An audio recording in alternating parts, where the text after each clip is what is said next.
بسم اللہ الرحمن الرحیم۔ السلام علیکم ورحمۃ اللہ وبرکاتہ۔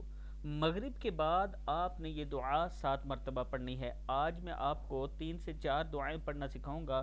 یہ آپ نے شام کے ٹائم ہی پڑھنی ہے یا رات کو پڑھنی ہے مغرب کے بعد، تو اللہ تعالیٰ کا خاص کرم ہوگا۔ مغرب کے بعد کی خوبصورت دعا، اپنی پیشانی پر ہاتھ رکھیں، 3 مرتبہ بسم اللہ اور 7 مرتبہ یہ دعا پڑھیں، اعوذ باللہ وقدرتہ من شر ما اجد واحاذر، اعوذ باللہ وقدرتہ من شر ما اجد واحاذر۔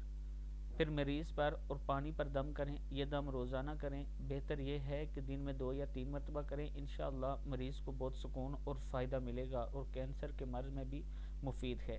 ہر روز آپ نے 7 مرتبہ یہ پڑھنا ہے، اعوذ باللہ وقدرتہ من شر ما اجد واحاذر، صدق اللہ العظیم۔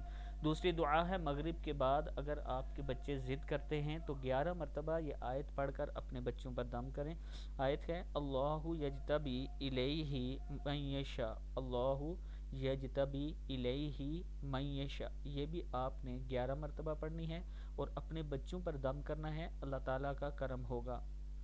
رات سوتے سے پہلے رسول اللہ صلی اللہ علیہ وآلہ وسلم نے فرمایا، جو شخص بستر پر جاتے وقت 3 بار یہ کلمات پڑھ لے اس کے گناہ بخش دیے جائیں گے، بے شک سمندر کی جاگ کے برابر ہوں یا ریت کے ٹھیلے یا درخت کے پتوں کے برابر یا ایام دنیا کے برابر ہوں۔ دعا ہے، استغفر اللہ العظیم الذی لا الہ الا هو الحی القیوم واتوب الیہ۔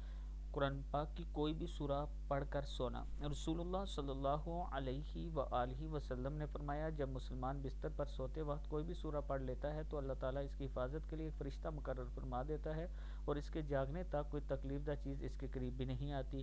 ہر آفت سے بچنے کے لیے رسول اللہ صلی اللہ علیہ وآلہ وسلم نے فرمایا، جس نے سورہ بقرہ کی آخری 2 آیات رات میں پڑھ لی وہ اسے ہر آفت سے بچانے کے لیے کافی ہو جاتی ہیں، یعنی سورہ بقرہ کی آخری 2 آیات آمن الرسول سے اینڈ تک، تو اللہ تعالیٰ کا خاص کرم ہوگا۔